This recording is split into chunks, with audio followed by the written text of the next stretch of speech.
Now at 5, Marion Days is right around the corner. How the Carthage Festival is dealing with the heat. Plus, why the governors of both Kansas and New Mexico visited Pitt State today, and lawmakers want answers from the Pentagon about UFOs. I'm Natalie Brand with the testimony from a rare hearing on Capitol Hill about the unexplained phenomena. The 4 states' most watched news starts now. Organizers expect Marion Days this year to draw pre-pandemic attendance numbers. They say the event that kicks off in Carthage next week could bring in 70,000 people. This is KOAM News at 5. I'm Dow Quick. Celebrated since the late 1970s, the festival honors the Vietnamese American Roman Catholic faith. Visitors from all over the country and traditionally choose to camp outside. The organizers have already set up about 100 tents to accommodate them. The church says 80% of the event's organization is already complete. With the temperatures to reach triple digits, attendees might seek ways to stay cool, just as they have done in previous editions of the event. As we come over here, a lot of older folks, they don't speak English that well, don't understand that well, so they need something to hang on. And then, of course, we want to put this so the young ones can go back to their roots. They know where they've come from and how their culture is all about. So we open our building up with a day pass that they can use the pools, the showers, the sauna, as well as our gymnasium for basketball and volleyball. They can charge their phones, play ping pong, play billiards, and all kinds of other games, or just take a break from the heat. The event has programs in English and in Vietnamese, so everyone can participate. The festival, held in recognition of the Virgin Mary and to honor Vietnamese martyrs, will start on Thursday of next week. For more information, go to our website, koamnewsnow.com. A couple of governors were in Pittsburgh today. One was Kansas Governor Laura Kelly. The other was New Mexico Governor Michelle Lujan Grisham. The governors are in town to learn how New Mexico can improve its higher education institutions. They visited Pitt State's Center for Reading, which stands for Research, Evaluation, and Awareness of Dyslexia, to see how it helps people with the condition. As the Kansas governor and I like to talk about, there's a race to the top, and states ought to be sharing their best practices and leaning on each other to make sure that the quality of life issues we're working to address can be addressed everywhere. Governor Kelly also stopped by Pittsburgh's Block 22 to learn about the latest developments there. Well, the heat goes on. Let's check in with Chief Meteorologist Doug Heddy. Yeah, another hot one outside for us today. Heat advisories in effect until Friday evening, pretty much the entire area except northwestern parts of Arkansas. We have had a few clouds kind of sneaking through, a couple little pop-up showers over the past couple hours, but besides that,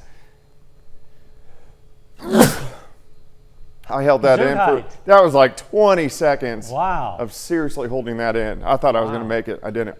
All right, thanks, Dal. All right, so some clouds and a few random showers kind of work through southwestern Missouri. But you can see our temps. We're in the mid to upper 90s to near 100 degrees. And then if you factor in the humidity, heat indices above 100 degrees. When are we going to get a break? We're going to look at that here in just a bit. You didn't give us the pollen count except kind of indirectly in that first look at weather. Thanks, Doug. House Oversight and Accountability Subcommittee held a historic hearing on unidentified anomalous phenomena. It's what we used to refer to as UFOs. Lawmakers heard from 3 witnesses today, including former U.S. military and intelligence community personnel who claim to have come into contact with such objects. Natalie Brand reports from Washington. We have nothing close to it. Retired Navy Commander David Fravor testified before Congress about an encounter he cannot explain. A strange tic-tac-shaped object he says he saw in the sky during a training mission in 2004. The technology that we faced was far superior than anything that we had. Lawmakers on Capitol Hill are digging into the national security concerns and the mystery posed by unidentified anomalous phenomena, or UAPs, also known as UFOs. Do you believe that our government is in possession of UAPs? Absolutely, based on interviewing over 40 witnesses over 4 years. I know the exact locations. A whistleblower who formerly worked on the Defense Department's UAP task force, David Grush, claims he was denied access to information on a government UFO crash retrieval program something the Pentagon disputes. Biologics came with some of these recoveries. Were they, I guess, human or non-human biologics? Non-human, and that was the assessment of people with direct knowledge on the program I talked to. Congress members from both sides of the aisle are demanding more transparency from the U.S. Department of Defense. A recent report revealed the government is investigating more than 650 potential sightings. But Ryan Graves of Americans for Safe Aerospace says there's still a stigma around reporting. Right now, we need a system where pilots can report without fear of losing their jobs. The witnesses say better data is needed to determine what the identified objects are and their origins. Natalie Brand, CBS News, Capitol Hill. Lawmakers on the committee say they'd like to talk to the witnesses again in a classified setting to learn more. The Hunter Biden plea deal is now on hold for at least another 2 weeks. The deal with federal prosecutors unraveled when the judge questioned whether the deal gave the president's son immunity from all crimes or just the 3 counts he's currently charged with. The president's son instead pleaded not guilty to 2 tax charges after the judge said she would not rubber stamp the deal. Still ahead, more moves from the Federal Reserve. Interest rates are on the rise again. I'm Bradley Blackburn, and I'll explain why it's helping shoppers but hurting borrowers. And next in Health Watch, how volunteering could help fight back against our nation's youth mental health crisis. Topping today's Health Watch, a nasal swab in children with sinusitis can help reduce unnecessary antibiotic use. Researchers at the University of Pittsburgh in Pennsylvania say testing the swab for 3 types of bacteria can show whether antibiotics will be effective, because sinusitis is sometimes caused by a virus. They also found the color of the nasal discharge, yellow or green, does not help identify a bacterial infection. As the U.S. grapples with a youth mental health crisis, a study finds an interesting approach to better well-being. Children and teenagers who volunteer in their community don't just help others, they might also be improving their own health. Reporter Michael George met a teenager knitting her way to happiness. That's the down one. Penelope Segerdal is learning to stitch away stress. It's been amazing, honestly. It's the highlight of my week. There it is. As a volunteer at the nonprofit DeRote, the New York high school student is matched with Laura Lerman for weekly visits and knitting lessons. The organization's mission is to alleviate social isolation for older adults. But Segerdal quickly discovered the visits lifted her mood, too. In the winter, when the sun starts setting earlier, I tend to get like a little sadder because there's not that much sun, and then everything just kind of like goes downhill. But I mean, this winter I wasn't really feeling that. A national survey of American children and teenagers finds those who do volunteer work are in better physical health and more likely to flourish, and less likely to experience anxiety, depression, or behavioral problems. We often hear, "This has changed my life." DeRote's Shai Rosenfeld sees the results firsthand. They report, right, on feeling useful, feeling valued, feeling like they're a bigger part of the community, feeling like they have a better sense of who they are, all these sort of benchmarks of well-being. The well-being of America's young people is now a top concern for the U.S. Surgeon General, who warned in June of a youth mental health crisis. It now threatens the foundation for health and well-being for millions of our children. For Penelope, volunteering is a break from the pressures of adolescence. I get to go knit after school and kind of just cleanse my mind. A powerful example of how giving to others can be a gift to yourself as well. Michael George, CBS News, New York. That JAMA study comes at a difficult time for youth mental health. During the pandemic, the CDC found more than 40% of high school students felt sad or hopeless. Exercises that engage muscles without movement, like planks and wall sits, are best for lowering blood pressure. That's according to a new analysis of clinical trials published in the British Journal of Sports Medicine. The study found other types of exercise like resistance training and cardio are still good, but not as effective. Researchers say new recommendations for controlling blood pressure might be needed.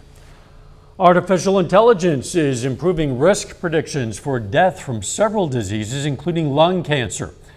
Researchers at Vanderbilt University developed an AI algorithm to assess low-dose CT scans of the lungs. It creates a body composition measurement, which is the percentage of fat, muscle, and bone.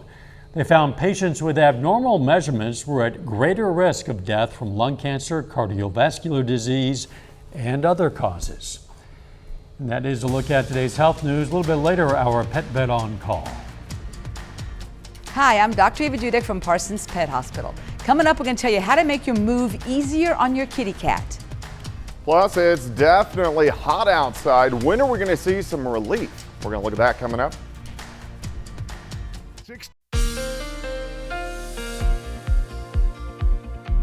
Well, of course, turned out to be a hot day for us today, but some of the clouds at least kept us in a reasonable range. High temps, upper 90s to near 100 degrees. We do have the clouds out there right now. We have partly to mostly cloudy skies. Nice shot. This is Indigo Sky Casino and Resort, of course. Indigo is just southwest of Seneca, Missouri. But of course, heat advisories in effect, and this is until Friday evening due to the high heat and also the high humidity, which gives us those higher heat indices. Outside right now, 95 in Carthage, 93 in Grove. We're at 99 in Chanute. Yates Center is checking in at about 100 degrees. We can go to 7th. Range line currently sitting at 95. It feels like 100.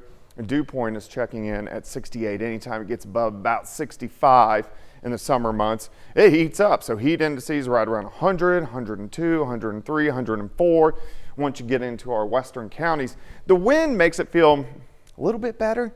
We've had these southwesterly winds all day long at about 10 to 20. Now we've had gusts a little bit higher than that, 25, 30, 33 miles per hour throughout the afternoon, but it's going to stay kind of breezy once again as we go through the next couple days. Let's go into tomorrow afternoon. Southerly winds again, 20 to 30 with those gusts a little bit lower as we go into Friday. Winds kind of gusting 20 to about 25 miles per hour. A few little clouds kind of sneaking through. Had a couple little showers popping up southwestern Missouri. Again, most of us have ended up staying dry. Besides that, not a whole bunch going on. We're still dominated. Big dome of high pressure. It keeps all the bigger systems to our north and off to our east. And the closer that high gets, the more the heat dome just kind of dominates our weather. So let's go to Friday, still kind of sitting out across New Mexico.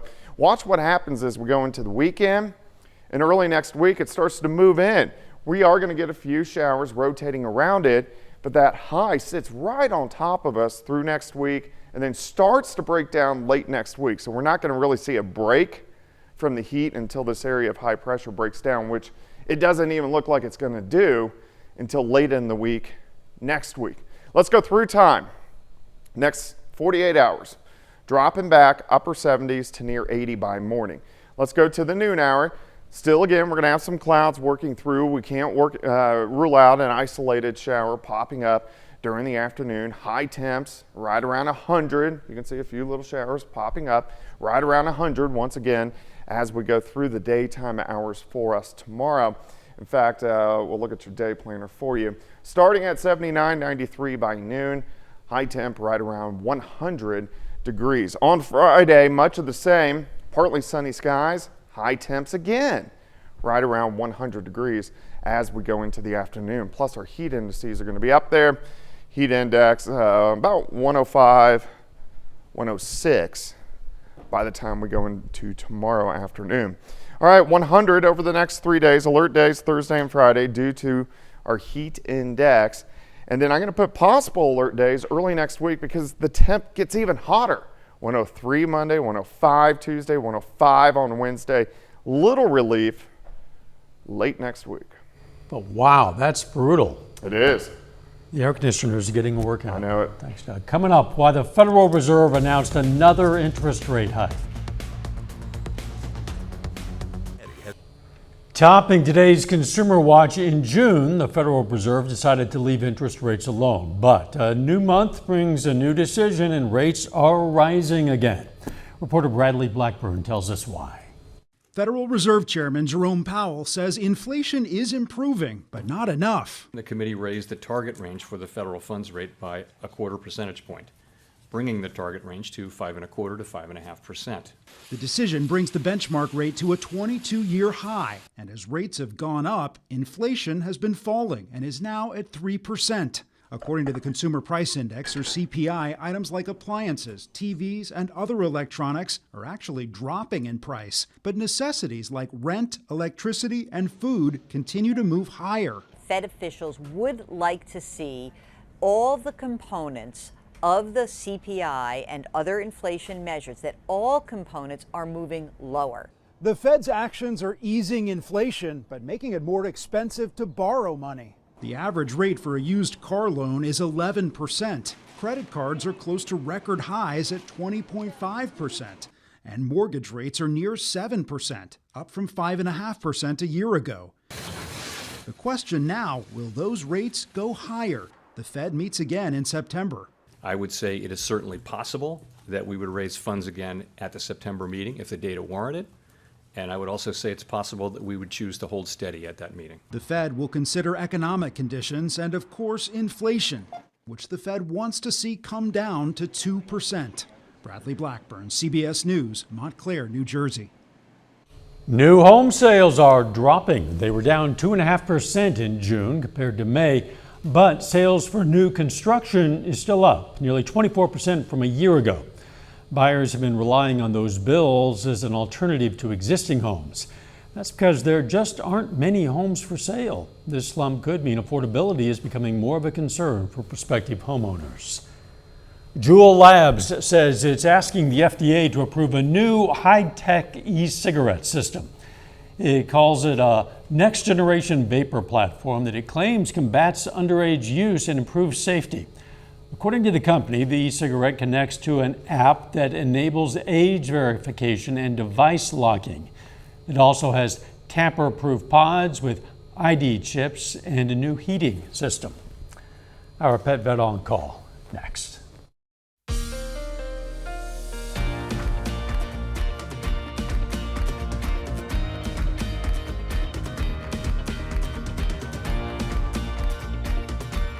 Up next on the CBS Evening News, more on the testimony on Capitol Hill concerning possible UFO sightings. Then on KOAM News at 6, how a federal grant will help the city of Joplin restructure its public transportation. Plus, Downstream Casino hosts a conference featuring several area tribes celebrating their history and language. And the MIAA preseason football poll is released. We're going to see where the Gorillas and Lions landed. Stay with us for the CBS Evening News and then KOAM News at 6. Today's question for our Pet Vet on Call comes from a person who adopted an adult cat 8 years ago. The question is, what's the best way to make a move to a new house easier on our cat? Actually, that's very easy. You don't have to do much at all because I'm assuming you're taking all your old furniture and all the old sights and scents are there and they will be completely fine in the new house. Just show them where the litter box is and where the new food is. If they're indoor-outdoor kitty cats, that's when you want to keep them indoors for 2 weeks and then take them out for short supervised visits until you can see that they are comfortable in their new surroundings. We invite questions from anyone. If you have a question, you just send it to petvet@koamtv.com. Dr. Eva Dudek from the Parsons Pet Hospital answers a different question or brings us a fun fact every Wednesday on KOAM News at 5. You can also find answers to previous questions on our website. All right, let's check out our picks of the litter for the week. A couple of cats looking for new homes. From the Joplin Humane Society, we have Zara, a female short-haired kitten, and from the Southeast Kansas Humane Society, we have Jazz. The shelter says it's 1-year-old male short hair. If you're looking for a pet, why not at least check out your local Humane Society. If you're allergic to cats, if they make you sneeze, for example, during first weather updates, maybe you want to look at a dog. I think I am allergic to cats. Maybe you were allergic to something. I know. Maybe a little pollen in the air, Doug. Maybe. Okay, the weather.